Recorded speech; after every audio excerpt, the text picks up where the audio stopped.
Bismillahirrahmanirrahim. Dear students, Assalamu alaikum. Again, welcome to the same lesson, The Adventure of the Dying Detective. Today, we will work on the B section of the lesson, Working with Words, and from the same book, Oxford Modern English 8. It is 1st July 2020. And your teacher Sayyid Mubashir Hussain Shah is here. The main objective of the lesson is to enable the students to build their vocabulary. So we also need to train the students to use them in your own sentences. The second phase of the objectives is to enable the students to learn about use of apostrophe in their language. Dear students, in this section, section B, which is about working with words, there are two phases. The first phase is to build some of your vocabulary, and the second phase is to help you in using apostrophe. The first phase is about helping you raising your vocabulary, making you able to understand different words, they are part of speech, and using them in your own sentences. So the first thing about B section is here it says there are a number of words in the story for which meanings have not been given in the words to know section. Some of them are given below. Find and underline these words in the story. Look up them in the dictionary and use them in your own sentences. The first word is hectic. It is an adjective basically. It says it is used as frantic, excited, feverish, confused. So its meanings are also in the form of adjective. We can make a sentence, we are leading a very hectic life. The second word is nutritious. It is also an adjective. It means nourishing, healthful, nutritive, beneficial. So we can make a sentence, we should take nutritious diet. It means a diet which is healthful and nutritive, which helps us in nourishment. The next word is profusely. Basically, it is an adverb of manner in some way. So it means plentifully, freely, generously. We can serve a sentence here. He served his guests profusely. Next slide is for other words of this sort. Rasping. It is an adjective which means rough, which means harsh, which means coarse, which means snarling. So different words of the same value are given here as meanings of the word rasping. So you can make a sentence, the patient was talking in a rasping voice. Now I think you can easily understand, and in the lesson this word has been used for Holmes. He was talking in a rasping voice. Next, semi-delirious. It is also an adjective. It means somewhat emotional, not completely emotional, but somewhat emotional. Semi means half, you know. Then feverish. The patient had a semi delirious voice.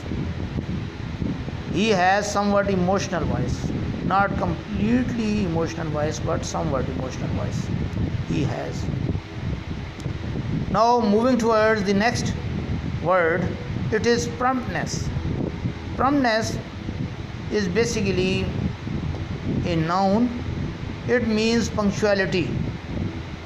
It means speed. We should show promptness to save the life of the dying man. It means we should be fast enough to save the life of the dying man. The next word is sniggered.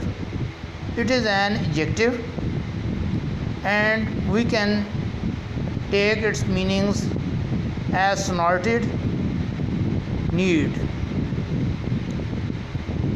to move out sound from the nose in some way.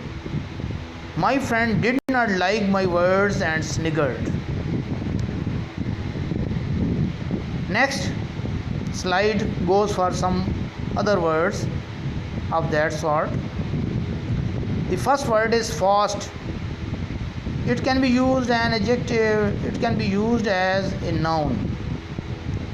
When it is used as a noun, it can be taken as not eaten anything. For example, we can make a sentence, he observed fasts during the month of Ramadan. Other meanings of this word are debauched, reckless, and white. Next word under discussion is snarling. It is basically an adjective. It means roaring, sneering, gambling. The patient was giving snarling voice because of headache. Then next word is labored. The word labored can be used as a verb. It can also be used as an adjective. If we take it as a verb, we will mean it as worked hard. He labored day and night to win a gold medal. If it is taken as hard born, it means his success in the exams is because of his labored efforts. Then the last but not the least word is intrusion. Intrusion is a noun. It means meddling, interruption. The burglar's intrusion to my house caused his arrest. Now moving towards second section of section B. It is about use of apostrophe. Apostrophe is basically a comma and it is used to show off, to show in the meaning of off. It shows possessions. So there are some rules to use apostrophe as possessive case. Use an apostrophe means comma plus s, likewise in the bracket, to show that one person or thing owns or is a member of something.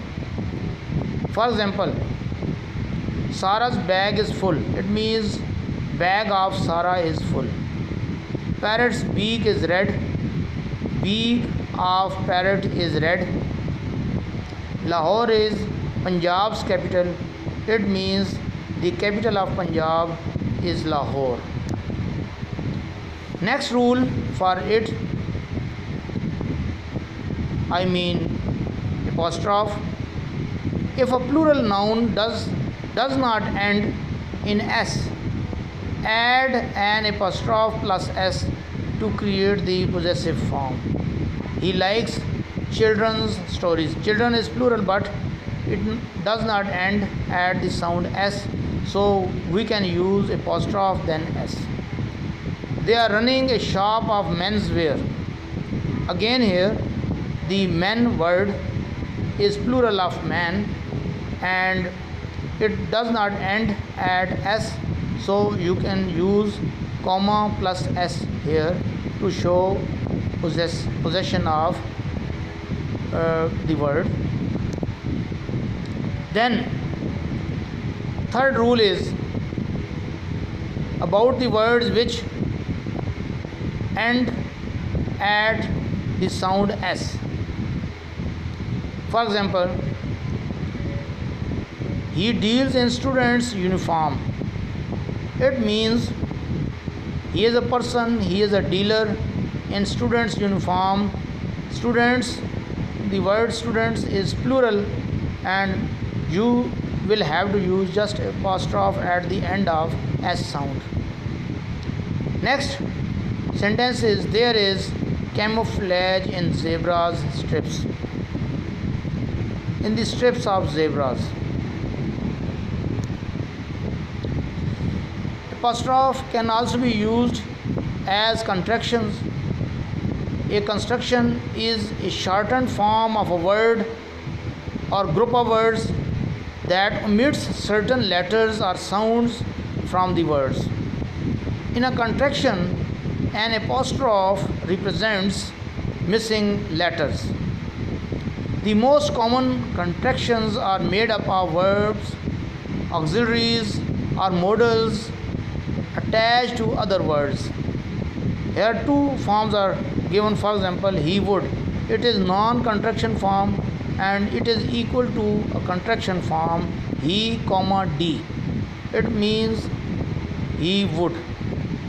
Both of these structures show the same thing, he would. Next, I have is equal to I have, I apostrophe comma ve. Then they are. They are is written in the contraction form they apostrophe comma re. You cannot, you can't. You cannot is written you can't. Can apostrophe comma and t. Next thing, here is a table to understand. In the first column you can see the contracted forms, then in the second column the non-contraction forms are given, and in the third column you can see all the words where we can use these words. Now an exercise for you. Insert apostrophe where necessary. A. We spoke to his father who is in his 90s. B. In the 40s, Pakistan gained independence. Then C. In 92, he scored 550s. D. The MPs who attended the meeting in 86 stayed in the 5 DIG's houses. E. All the PM's speeches at the conference were recorded and filmed. Answer to the exercise. We spoke to his father who is in his 90s. Here we don't need a contraction form or apostrophe. In the 40s, Pakistan gained independence. Again here we don't use any sort of apostrophe. We are using apostrophe D and E, you can easily see. Now the home assignment for you. The students are advised to memorize all words and they are advised to utilize all words in their own words and structures. Do write in your own words. Number 2, they need to underline some other words from the text and after looking up in dictionary use them in sentences of your own. And at the last, the students are directed to understand and write the exercise on apostrophe in their notebook. Thank you very much. The students are highly encouraged to comment share and subscribe for this video. Thank you very much.